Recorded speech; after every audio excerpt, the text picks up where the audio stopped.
Hello दोस्तों। हम सभी की जिंदगी में ऐसे लोग होते हैं जो हमें समझ नहीं आते। कभी कभी कोई हमें बिना कहे ही किसी चीज के लिए तैयार कर लेता है, हमारी सोच को मोड़ देता है और हम खुद नहीं समझ पाते कि कब, कैसे और क्यों हमने किसी चीज के लिए हाँ कह दिया। क्या आपने कभी महसूस किया है कि कोई आपके डिसीजंस को सीक्रेटली इन्फ्लुएंस कर रहा है? क्या कभी ऐसा हुआ है कि किसी ने आपकी इमोशंस का ऐसा इस्तेमाल किया कि आप अपनी ही जिंदगी में बेबस महसूस करने लगे? Welcome to the world of dark psychology, एक ऐसी दुनिया जहां इंसानी दिमाग को इस तरह समझा और मैनिपुलेट किया जाता है कि इंसान को खुद ही एहसास नहीं होता कि वह एक इनविजिबल ट्रैप में फंस चुका है। एमी ब्राउन की किताब dark psychology, secrets and manipulation इसी रहस्यमयी दुनिया के बारे में बात करती है। यह किताब उन छिपे हुए साइकोलॉजिकल टेक्निक्स और स्ट्रेटजीज को सामने लाती है जिनका इस्तेमाल दुनिया के सबसे चालाक और चालबाज लोग करते हैं, चाहे वह पॉलिटिशियंस हों, सेल्स एक्सपर्ट्स हों या फिर वो लोग जो सिर्फ अपने सेल्फिश मोटिव्स के लिए दूसरों के दिमाग से खेलते हैं। इस वीडियो में हम इस किताब का डीप एनालिसिस करेंगे, इसकी हर स्ट्रैटेजी को डिकोड करेंगे और आपको यह समझाएंगे कि कैसे लोग आपकी साइकोलॉजी को हैक करके आपको अपनी मर्जी से चलाने की कोशिश करते हैं। लेकिन सिर्फ यही नहीं, हम ये भी जानेंगे कि आप खुद को इन चालाकियों से बचा कैसे सकते हैं। कई लोग ये समझते हैं कि मैनिपुलेशन सिर्फ मूवीज में दिखाया जाने वाला एक कॉन्सेप्ट है, लेकिन हकीकत में यह हमारे रोजमर्रा की जिंदगी में मौजूद है। हमारे ऑफिस पॉलिटिक्स में, हमारे रिलेशनशिप्स में, हमारी सोशल मीडिया इंटरैक्शंस में और यहां तक कि हमारे परिवार के कुछ डायनामिक्स में भी। डार्क साइकोलॉजी का असली खतरा यह है कि यह ज्यादातर लोगों को नजर नहीं आता। जो लोग इसे मास्टर कर लेते हैं वे दूसरों के दिमाग को अपनी मर्जी से मोड़ने की ताकत हासिल कर लेते हैं। इसीलिए यह जानना जरूरी हो जाता है कि आपको मैनिपुलेटेड होने से खुद को कैसे बचाना है। जब भी कोई आपसे कहता है कि तुम यह सोच ही नहीं सकते कि तुम्हारे साथ क्या हो रहा है, तो आपको सतर्क हो जाना चाहिए, क्योंकि अक्सर वही चीजें जो हमें नजर नहीं आती वही सबसे ज्यादा खतरनाक होती हैं। डार्क साइकोलॉजी का सबसे बड़ा सच यही है कि यह सब कुछ छिपकर बड़ी चालाकी से किया जाता है। यह एक साइलेंट वॉर है जहां वर्ड्स, इमोशंस और ह्यूमन माइंड ही सबसे बड़े हथियार होते हैं। तो क्या आप रेडी हैं इस मनोवैज्ञानिक रहस्य को जानने के लिए? क्या आप जानना चाहते हैं कि डार्क साइकोलॉजी के सीक्रेट्स क्या हैं और कैसे कुछ लोग आपकी जिंदगी को बिना आपकी इजाजत के कंट्रोल करने की कोशिश कर सकते हैं? अगर हां, तो इस वीडियो को अंत तक जरूर देखिए, क्योंकि इसमें हम न सिर्फ आपको इन मैनिपुलेटिव टैक्टिक्स के बारे में बताएंगे, बल्कि आपको इससे बचने के सबसे असरदार तरीके भी बताएंगे। तो चलिए डाइव करते हैं इस फैसिनेटिंग और रहस्यमयी दुनिया में और समझते हैं कि कैसे डार्क साइकोलॉजी हमारी सोच, हमारी भावनाओं और यहां तक कि हमारे एक्शंस को भी कंट्रोल कर सकती है। चैप्टर 1, डार्क साइकोलॉजी के सीक्रेट्स और स्ट्रेटजीज। क्या आपने कभी किसी ऐसे व्यक्ति से मुलाकात की है जो बिना कुछ कहे भी माहौल को अपने नियंत्रण में ले लेता है? क्या आपने कभी महसूस किया है कि कुछ लोग इतनी आसानी से दूसरों को इन्फ्लुएंस कर लेते हैं कि सामने वाले को यह तक पता नहीं चलता कि वह उनकी मर्जी से नहीं, बल्कि उनके दिमाग के जाल में फंसकर निर्णय ले रहा है? यह कोई जादू नहीं, बल्कि डार्क साइकोलॉजी के गहरे सीक्रेट्स और स्ट्रेटजीज हैं जिनका उपयोग वे लोग करते हैं जो अपने फायदे के लिए दूसरों के मन और भावनाओं से खेलना जानते हैं। डार्क साइकोलॉजी वह कला है जिसमें मनोवैज्ञानिक तकनीकों का उपयोग करके किसी के सोचने, महसूस करने और निर्णय लेने के तरीके को बदला जाता है।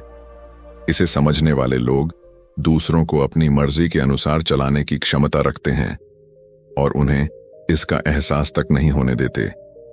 यह एक ऐसी शक्ति है जिसे सही व्यक्ति एथिकल तरीके से इस्तेमाल कर सकता है, लेकिन गलत व्यक्ति इसे अपने स्वार्थ के लिए एक खतरनाक हथियार की तरह इस्तेमाल कर सकता है।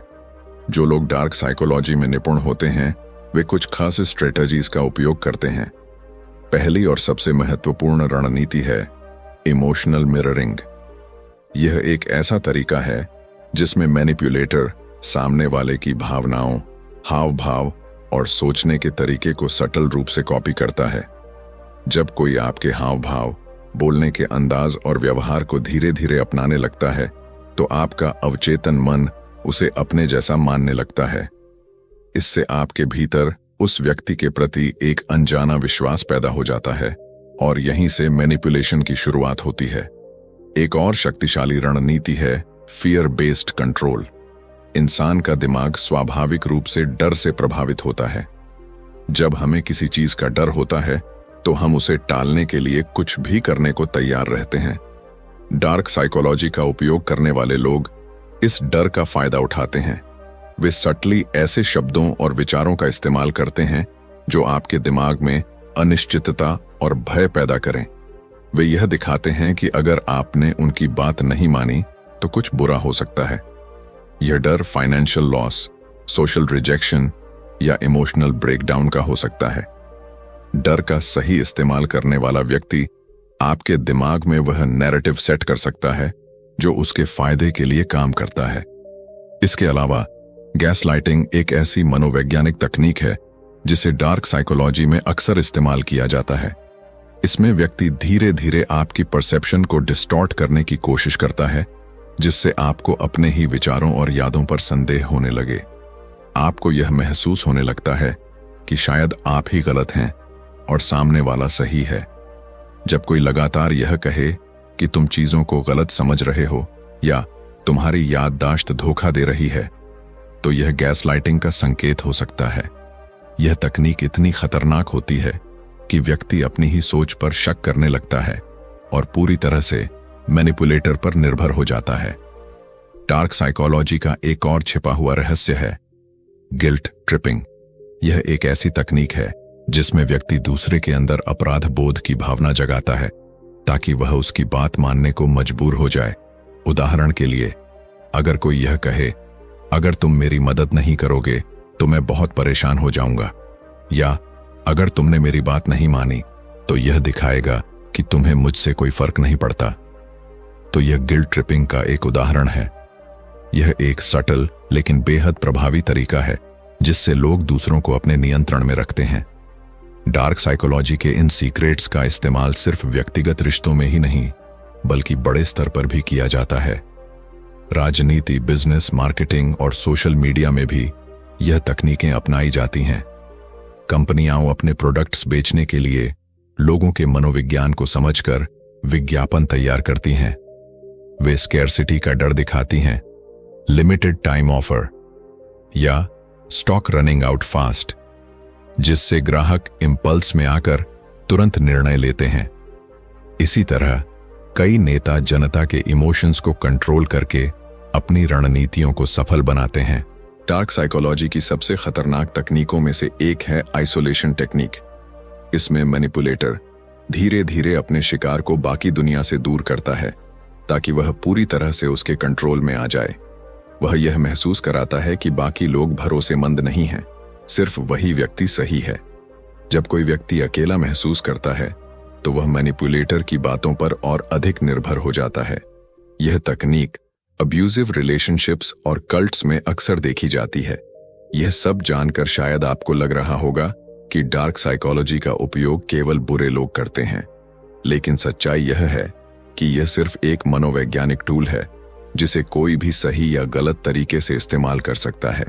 यदि आप इन तकनीकों को पहचानना सीख जाएं, तो आप न केवल दूसरों की मैनिपुलेशन से बच सकते हैं बल्कि खुद को मेंटली स्ट्रांग भी बना सकते हैं। अब सवाल यह उठता है, क्या आप इन रणनीतियों को पहचानने में सक्षम हैं?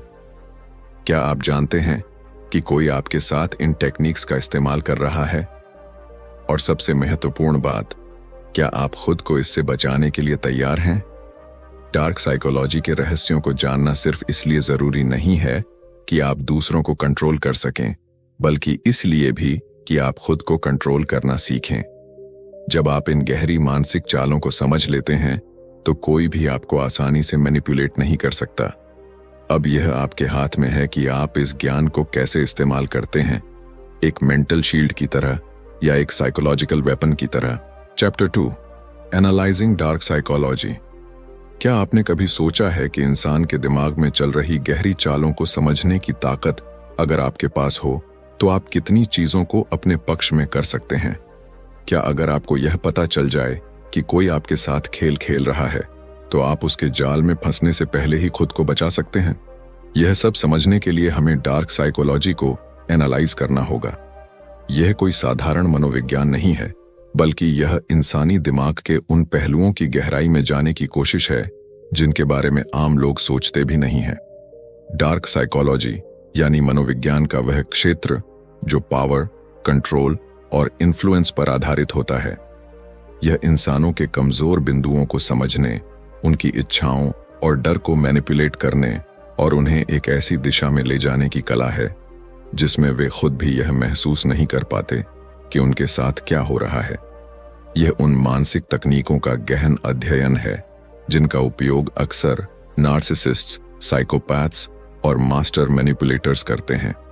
हमारी रोजमर्रा की जिंदगी में हम कई बार ऐसे लोगों के संपर्क में आते हैं जो हमारी भावनाओं के साथ खेलते हैं, हमें गिल्ट ट्रिप में डालते हैं या फिर हमारे डर का फायदा उठाकर हमें अपने अनुसार चलाने की कोशिश करते हैं। कई बार हमें पता भी नहीं चलता कि हमारी डिसीजंस, हमारी सोच और यहां तक कि हमारे इमोशंस भी सटली कंट्रोल्ड हो रहे हैं। लेकिन जब हम डार्क साइकोलॉजी को एनालाइज करना शुरू करते हैं तो हमें यह समझ में आने लगता है कि किस तरह से कुछ लोग हमारी भावनाओं, हमारी सोच और हमारी धारणाओं को मैनिपुलेट करने की कोशिश कर रहे हैं। डार्क साइकोलॉजी को समझने का सबसे पहला और सबसे जरूरी कदम यह है कि हम यह जानें कि आखिर इंसान का दिमाग कैसे काम करता है। हमारे मनोवैज्ञानिक पैटर्न्स, हमारे फियर्स, डिजायर्स और इनसिक्योरिटीज ही हमें वल्नरेबल बनाते हैं। जब कोई हमें अप्रूवल देता है तो हम खुश होते हैं और जब कोई हमें इग्नोर करता है तो हम बेचैन हो जाते हैं।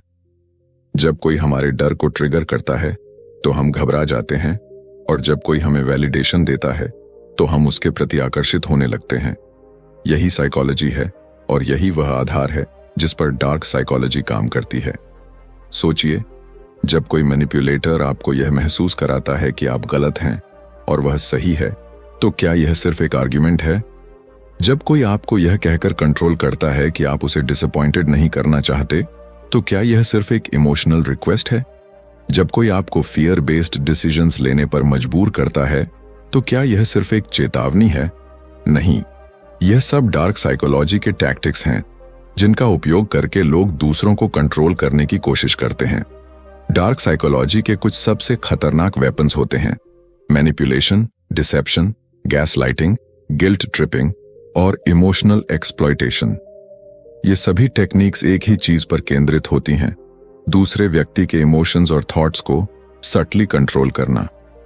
जब कोई आपको गिल्ट ट्रिप करता है और आपको इस तरह फील कराता है कि आप बुरे इंसान हैं सिर्फ इसलिए ताकि आप उनकी बात मान लें, तो ये डार्क साइकोलॉजी का एक क्लासिक एग्जाम्पल है।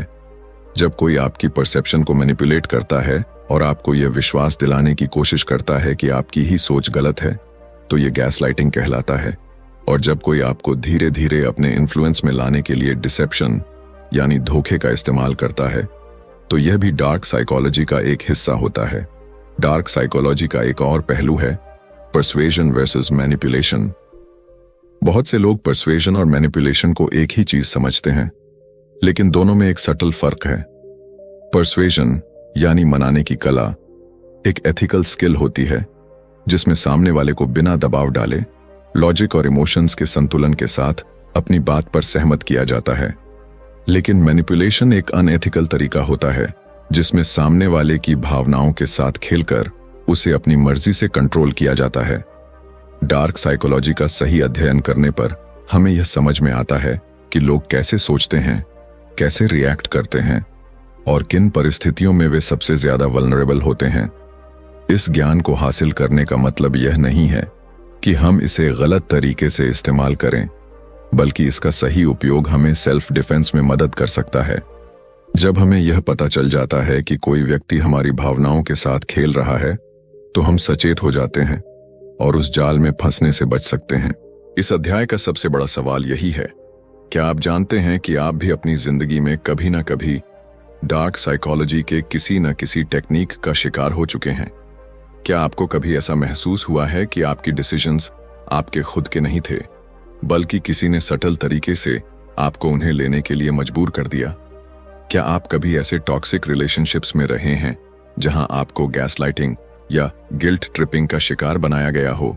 डार्क साइकोलॉजी को एनालाइज करना एक तरह से खुद को मानसिक रूप से मजबूत बनाना है। यह सिर्फ मैनिपुलेशन को समझने का विज्ञान नहीं है, बल्कि यह एक मेंटल आर्मर है जो आपको उन लोगों से बचा सकता है जो आपकी भावनाओं के साथ खेलना चाहते हैं। जब आप डार्क साइकोलॉजी के पैटर्न्स को पहचानना सीख जाते हैं तो आप किसी के भी साइकोलॉजिकल गेम्स में फंसने से बच सकते हैं। आप अपनी मेंटल स्ट्रेंथ को बढ़ा सकते हैं और अपने जीवन के डिसीजंस को ज्यादा कॉन्शियस तरीके से ले सकते हैं। अब यह आप पर निर्भर करता है, क्या आप दूसरों के हाथों में एक पपेट की तरह रहना चाहेंगे या आप अपने दिमाग की ताकत को पहचान कर खुद के लिए एक मजबूत मेंटल शील्ड तैयार करेंगे। Chapter 3, the art of manipulation. क्या आपने कभी सोचा है कि कुछ लोग इतनी आसानी से दूसरों को अपनी बात मनवाने में कैसे सफल हो जाते हैं? वे बिना किसी जोर जबरदस्ती के, बिना कोई जबरदस्त तर्क दिए, सिर्फ शब्दों और हाव भाव के जरिए सामने वाले की सोच और निर्णयों को अपने अनुसार मोड़ देते हैं। यह सब सिर्फ एक कला का नतीजा है, मैनिपुलेशन।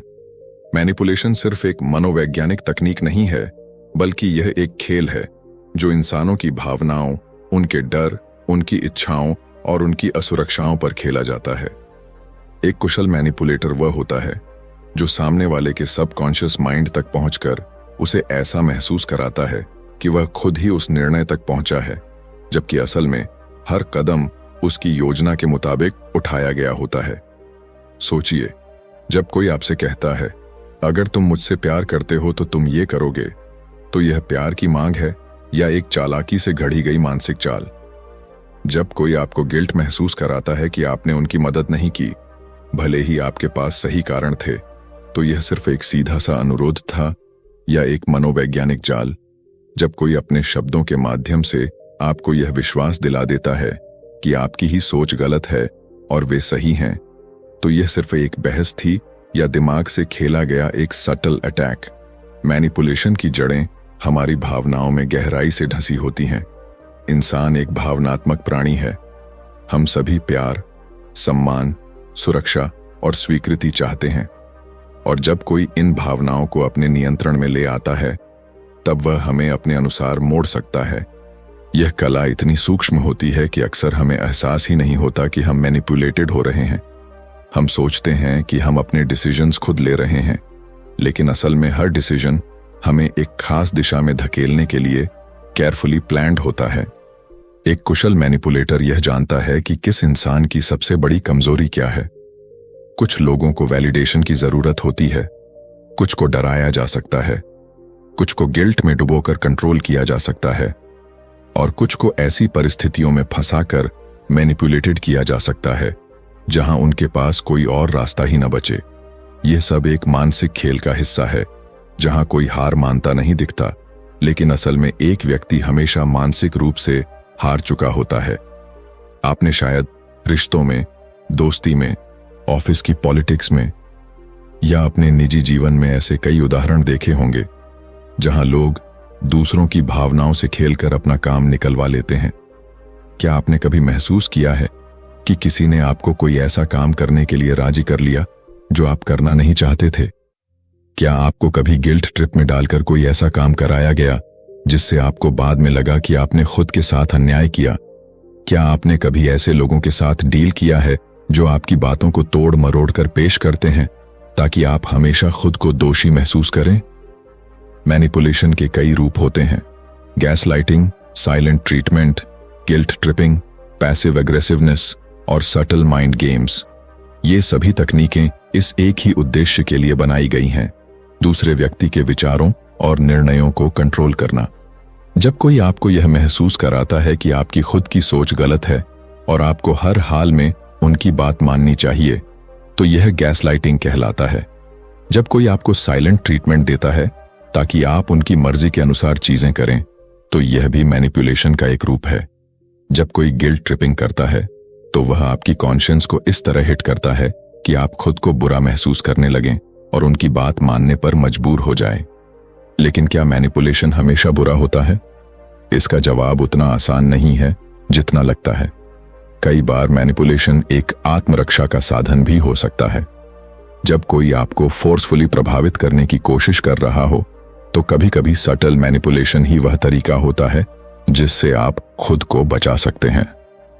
जब किसी टॉक्सिक व्यक्ति से निपटना हो, जब किसी नार्सिसिस्ट को उनकी ही भाषा में जवाब देना हो, तब यह एक डिफेंसिव वेपन बन सकता है। लेकिन यह समझना बेहद जरूरी है कि आपको मैनिपुलेटेड होने से बचने के लिए मैनिपुलेशन को समझना होगा। अगर आप यह पहचान लेंगे कि कोई आपकी भावनाओं के साथ खेल रहा है, तो आप खुद को इस खेल से बाहर निकाल सकते हैं। आपको यह समझना होगा कि किसी का गुस्सा, कोई इमोशन ड्रिवन आर्ग्यूमेंट या कोई गिल्ट ट्रिपिंग हमेशा जेन्युइन नहीं होती। कई बार ये सिर्फ टैक्टिक्स होती हैं ताकि आप उनकी मर्जी के अनुसार चलें। Chapter 4, the art of persuasion. क्या आपने कभी सोचा है कि कुछ लोग इतने प्रभावशाली क्यों होते हैं? वे कुछ भी कहें, लोग उनकी बात को मान लेते हैं। वे जब किसी चीज के लिए रिक्वेस्ट करते हैं तो सामने वाला मना नहीं कर पाता। उनकी प्रेजेंस में एक अलग ही पावर होती है जिससे लोग उनकी बातों से सहमत होने लगते हैं। यह कोई जादू नहीं है, बल्कि यह है परसुएशन, यानी मनाने की कला। परसुएशन एक ऐसी अदृश्य ताकत है जो इंसान के दिमाग में धीरे धीरे असर डालती है।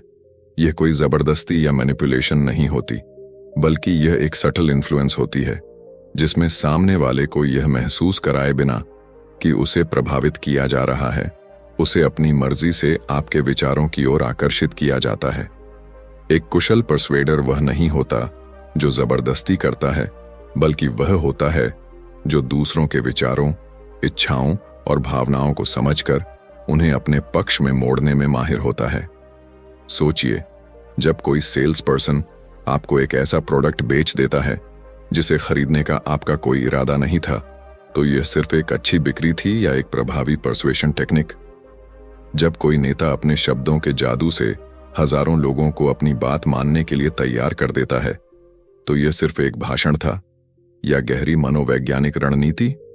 जब कोई दोस्त, रिश्तेदार या सहकर्मी बिना किसी दबाव के आपको अपनी मर्जी से कुछ करने के लिए तैयार कर लेता है, तो यह सिर्फ संयोग था या परसुएशन का प्रभाव? परसुएशन की असली ताकत इसके सटलिटी में छिपी होती है। यह किसी को मजबूर करने का तरीका नहीं है, बल्कि यह किसी के सोचने के तरीके को इस तरह प्रभावित करने की कला है कि वे खुद ही आपके विचारों से सहमत हो जाएं। इसीलिए सबसे सफल लोग, चाहे वे बिजनेस लीडर्स हों, राजनेता हों, सेल्स एक्सपर्ट्स हों या मोटिवेशनल स्पीकर्स, सभी परसुएशन की कला में निपुण होते हैं। इंसान एक भावनात्मक प्राणी है और उसकी हर डिसीजन मेकिंग प्रक्रिया में इमोशंस का बड़ा हाथ होता है। एक अच्छा परसुएडर जानता है कि तर्क, लॉजिक से ज्यादा भावनाएं, इमोशंस लोगों को प्रभावित करती हैं। यही कारण है कि महान पब्लिक स्पीकर्स जब भी कोई बात कहते हैं तो वे केवल तथ्यों पर निर्भर नहीं रहते, बल्कि वे अपनी बात को इमोशंस के साथ जोड़ते हैं ताकि लोग उस विचार को सिर्फ समझें नहीं, बल्कि उसे महसूस करें। अगर आप ध्यान दें तो परसुएशन का सबसे ज्यादा इस्तेमाल हमारी रोजमर्रा की जिंदगी में होता है। जब कोई बच्चा अपने माता पिता से कोई महंगा खिलौना लेने के लिए जिद करता है और बार बार उन्हें मनाने की कोशिश करता है, तो वह अपनी कच्ची उम्र में ही परसुएशन का इस्तेमाल कर रहा होता है। जब कोई बॉस अपने कर्मचारी को ओवरटाइम करने के लिए तैयार कर लेता है बिना किसी ऑफिशियल ऑर्डर के, तो वह परसुएशन का खेल खेल रहा होता है। जब कोई प्रेमी या प्रेमिका अपने पार्टनर को किसी खास निर्णय के लिए मनाने की कोशिश करता है, तो वह भी इस कला का इस्तेमाल कर रहा होता है। लेकिन परसुएशन और मैनिपुलेशन में बारीक फर्क होता है। मैनिपुलेशन में सामने वाले की भावनाओं से खेलकर उसे मजबूर किया जाता है, जबकि परसुएशन में उसे एक वैकल्पिक दृष्टिकोण दिखाकर उसकी सोच को जेंटली गाइड किया जाता है। एक कुशल परसुएडर कभी भी गिल्ट ट्रिप या फियर टैक्टिक्स का सहारा नहीं लेता, बल्कि वह यह समझता है कि सामने वाले को क्या चाहिए और उसकी जरूरतों को ध्यान में रखते हुए अपनी बात इस तरह रखता है कि वह खुद ब खुद सहमत हो जाए। परसुएशन की सबसे बड़ी ताकत यह है कि यह एक इनविजिबल फोर्स की तरह काम करता है। इसे सही तरीके से इस्तेमाल किया जाए तो यह किसी की भी सोच को मोड़ सकता है।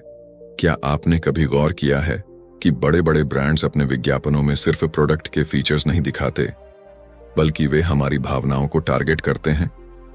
एक परफ्यूम एड में आपको सिर्फ परफ्यूम नहीं दिखाया जाता, बल्कि आपको यह एहसास कराया जाता है कि इसे लगाने से आप ज्यादा आकर्षक और कॉन्फिडेंट महसूस करेंगे। एक कार का विज्ञापन सिर्फ कार के स्पेसिफिकेशंस पर फोकस नहीं करता, बल्कि यह आपके अंदर लग्जरी, एडवेंचर और पावर की भावना जगाता है। यही पर्सुएशन की असली ताकत है। यह किसी चीज को इस तरह पेश करना कि लोग उसे सिर्फ देखें नहीं, बल्कि उसके साथ जुड़ाव महसूस करें। अब सवाल यह उठता है कि क्या पर्सुएशन को सीखा जा सकता है? और जवाब है बिल्कुल। यह कोई जन्मजात गुण नहीं है, बल्कि एक सीखी जाने वाली स्किल है। यदि आप इसे समझ लें तो आप अपनी पर्सनल और प्रोफेशनल लाइफ में इसे एक पावरफुल टूल की तरह इस्तेमाल कर सकते हैं। चैप्टर 5, खुद को डार्क साइकोलॉजी से सुरक्षित कैसे रखें। क्या आपने कभी ऐसा महसूस किया है कि कोई व्यक्ति आपको धीरे धीरे कंट्रोल कर रहा है, लेकिन आप यह समझ नहीं पा रहे कि यह हो कैसे रहा है? क्या आपको कभी ऐसा लगा है कि कोई आपकी भावनाओं से खेल रहा है, आपको गिल्ट ट्रिप कर रहा है, या आपको अपनी मर्जी से मैनिपुलेट कर रहा है? अगर हां, तो यह जानना जरूरी है कि आप खुद को डार्क साइकोलॉजी के प्रभाव से कैसे बचा सकते हैं। यह कोई मामूली बात नहीं है, क्योंकि कई बार हम इस मानसिक खेल को पहचान भी नहीं पाते और धीरे धीरे उसके शिकार बनते चले जाते हैं। डार्क साइकोलॉजी का सबसे खतरनाक पहलू यह है कि यह आमतौर पर इतनी सटल होती है कि हमें इसका एहसास ही नहीं होता। यह किसी के शब्दों में छिपी होती है, उनकी टोन में, उनकी बॉडी लैंग्वेज में, और कई बार तो सिर्फ उनकी मौजूदगी में भी। जो लोग इस कला में माहिर होते हैं, वे अपने शिकार को यह महसूस तक नहीं होने देते कि उनके साथ मैनिपुलेशन हो रही है। लेकिन अगर आप इन टेक्निक्स को पहचानना और खुद को सुरक्षित रखना सीख जाते हैं, तो कोई भी आपको आसानी से कंट्रोल नहीं कर सकता। खुद को डार्क साइकोलॉजी से बचाने का सबसे पहला और सबसे जरूरी कदम है सेल्फ अवेयरनेस। अगर आपको अपनी भावनाओं, अपनी सोच और अपनी रिएक्शंस की गहरी समझ होगी, तो कोई भी आपको आसानी से मैनिपुलेट नहीं कर पाएगा। अक्सर मैनिपुलेटिव लोग दूसरों की इनसिक्योरिटीज को टारगेट करते हैं। वे जानना चाहते हैं कि आपको किस चीज की सबसे ज्यादा परवाह है, आपका सबसे बड़ा डर क्या है, और कौन सी चीज आपको सबसे ज्यादा इमोशनली वल्नरेबल बनाती है। अगर आप खुद को अच्छी तरह से जानते हैं और अपनी कमजोरियों को एक्सेप्ट करते हैं, तो आप दूसरों को उन कमजोरियों का फायदा नहीं उठाने देंगे। अगला कदम है इमोशनल बाउंड्रीज बनाना। बहुत से लोग इसलिए मैनिपुलेट होते हैं क्योंकि वे अपनी इमोशनल बाउंड्रीज को डिफाइन नहीं कर पाते। उन्हें यह नहीं पता होता कि कब उन्हें किसी की बात को सीरियसली लेना चाहिए और कब उन्हें अपनी एनर्जी को बचाना चाहिए। एक मैनिपुलेटर हमेशा यह चाहेगा कि आप अपनी बाउंड्रीज को भूल जाएं और उनके अकॉर्डिंग एक्ट करें। वे गिल्ट ट्रिपिंग का सहारा लेंगे, आपको ऑब्लिगेटेड महसूस कराएंगे और कई बार आपकी ही भावनाओं को आपके खिलाफ इस्तेमाल करेंगे। अगर आप अपनी बाउंड्रीज को मजबूत बना लेते हैं और नो कहना सीख जाते हैं, तो आप खुद को इन मानसिक खेलों से बचा सकते हैं। इसके बाद आता है क्रिटिकल थिंकिंग और लॉजिकल एनालिसिस। एक मास्टर मैनिपुलेटर हमेशा इमोशंस का इस्तेमाल करता है, क्योंकि वे जानते हैं कि इमोशंस इंसान को सबसे ज्यादा इन्फ्लुएंस करते हैं। लेकिन अगर आप हर चीज को लॉजिकली एनालाइज करना शुरू कर दें, तो आप मैनिपुलेशन से बच सकते हैं। जब भी कोई आपसे कुछ कहे या आपको किसी बात के लिए पुश करे, तो खुद से पूछिए, क्या यह सच में सही है या यह सिर्फ एक इमोशनल ट्रैप है? कई बार सिर्फ इतना सोचने भर से ही हम मैनिपुलेशन के जाल से बच सकते हैं। डार्क साइकोलॉजी से बचने के लिए सबसे जरूरी चीज है असर्टिवनेस। यह एक ऐसा गुण है जिसमें आप अपनी बात को मजबूती से रखते हैं, लेकिन बिना किसी एग्रेशन के। एक मैनिपुलेटिव व्यक्ति तभी ताकतवर होता है जब सामने वाला कमजोर हो। लेकिन जब आप खुद पर कॉन्फिडेंट होते हैं, अपनी राय को साफ तरीके से रखते हैं और बिना दबाव में आए अपने फैसले लेते हैं, तो कोई भी आपको आसानी से मैनिपुलेट नहीं कर सकता। इसके अलावा अपने आसपास के लोगों को समझना भी बेहद जरूरी है। अक्सर जो लोग हमें मैनिपुलेट करते हैं, वे हमारी रोजमर्रा की जिंदगी में ही होते हैं। दोस्त, सहकर्मी, रिश्तेदार या कभी कभी तो हमारे सबसे करीबी लोग भी। वे धीरे धीरे हमें इमोशनल ट्रैप्स में फंसाते हैं और हमें यह एहसास तक नहीं होने देते कि वे हमारे दिमाग के साथ खेल रहे हैं। इसीलिए लोगों के वर्ड्स से ज्यादा उनके एक्शंस पर ध्यान देना जरूरी है। अगर कोई बार बार आपके सेल्फ एस्टीम को गिराने की कोशिश कर रहा है, आपको गिल्ट ट्रिप कर रहा है या आपको मेंटली एग्जॉस्ट कर रहा है, तो यह एक रेड फ्लैग है। डार्क साइकोलॉजी से बचने के लिए सबसे प्रभावी तरीका यह है कि आप खुद को मानसिक रूप से मजबूत बनाएं। इसका मतलब है सेल्फ रिस्पेक्ट, सेल्फ वर्थ और सेल्फ कॉन्फिडेंस को बढ़ाना। जब कोई मैनिपुलेटर देखता है कि आप अपनी वैल्यू को समझते हैं, तो वे आपको कंट्रोल करने में असफल हो जाते हैं। वे हमेशा उन लोगों को टारगेट करते हैं जो इमोशनल वैलिडेशन की तलाश में होते हैं, जिन्हें अप्रूवल चाहिए होता है या जो इजीली इन्फ्लुएंस्ड होते हैं। लेकिन अगर आप अपनी वैल्यू खुद पहचानते हैं, तो कोई भी आपको गिल्ट ट्रिप करके कंट्रोल नहीं कर पाएगा। डार्क साइकोलॉजी से बचने के लिए एक और जरूरी चीज है डिस्टेंस मेंटेन करना। अगर आपको यह एहसास हो जाए कि कोई व्यक्ति लगातार आपकी मेंटल हेल्थ को प्रभावित कर रहा है, तो सबसे अच्छा तरीका है कि आप उससे धीरे धीरे डिस्टेंस बना लें। यह हर बार पॉसिबल नहीं होता, लेकिन जहां भी मौका मिले वहां आपको टॉक्सिक लोगों से दूर रहने की कोशिश करनी चाहिए। कभी कभी सबसे अच्छा सेल्फ डिफेंस यही होता है कि आप मैनिपुलेशन के सोर्स से ही दूर हो जाएं। सबसे महत्वपूर्ण बात यह है कि खुद को विक्टिम माइंडसेट से बाहर निकालें। कई लोग यह सोचते हैं कि वे बार बार मैनिपुलेट होते रहते हैं और वे इससे बच नहीं सकते, लेकिन सच यह है कि डार्क साइकोलॉजी उन्हीं लोगों पर असर करती है जो इसे समझते नहीं हैं। जब आप इन साइकोलॉजिकल ट्रिक्स को पहचानना सीख जाते हैं, तो आप मानसिक रूप से इतना मजबूत हो जाते हैं कि कोई भी आपको आसानी से मैनिपुलेट नहीं कर सकता। अब सवाल यह उठता है, क्या आप भी कभी किसी के द्वारा मैनिपुलेट हुए हैं, लेकिन आपको उस वक्त एहसास नहीं हुआ? क्या आप भी कभी गिल्ट ट्रिप, इमोशनल ब्लैकमेल या गैसलाइटिंग के शिकार हुए हैं? और अगर हां, तो क्या अब आप खुद को बचाने के लिए तैयार हैं? डार्क साइकोलॉजी को हर कोई नहीं समझ पाता, लेकिन जो इसे समझ लेते हैं वे अपनी जिंदगी को पूरी तरह से बदल सकते हैं। अब यह आप पर निर्भर करता है कि आप इसे सिर्फ एक साइकोलॉजिकल कॉन्सेप्ट की तरह देखेंगे या इसे एक मेंटल शील्ड की तरह अपनाकर खुद को हर तरह के इमोशनल मैनिपुलेशन से बचाने के लिए तैयार होंगे। तो दोस्तों, अगर आपको यह वीडियो पसंद आया हो और आप चाहते हैं कि मैं इस तरह की और भी किताबों का सार आपके लिए लाता रहूं, तो वीडियो को लाइक करना ना भूलें। अपने विचार कमेंट में जरूर बताएं। क्या आपको कभी ऐसा महसूस हुआ है कि कोई आपको बिना आपके जाने मैनिपुलेट कर रहा था? और अगर हां, तो आपने उससे बचने के लिए क्या किया? आपकी राय मेरे लिए बहुत मायने रखती है। और हां, अगर आप इस चैनल पर नए हैं, तो चैनल को सब्सक्राइब करें और बेल आइकन दबाएं, ताकि आपको ऐसे ही दमदार और ज्ञानवर्धक वीडियो सबसे पहले मिल सकें। अगली बार हम एक और दिलचस्प किताब के साथ मिलेंगे, जो आपकी सोच को और भी ज्यादा तेज और प्रभावी बनाएगी। धन्यवाद। मिलते हैं अगले वीडियो में।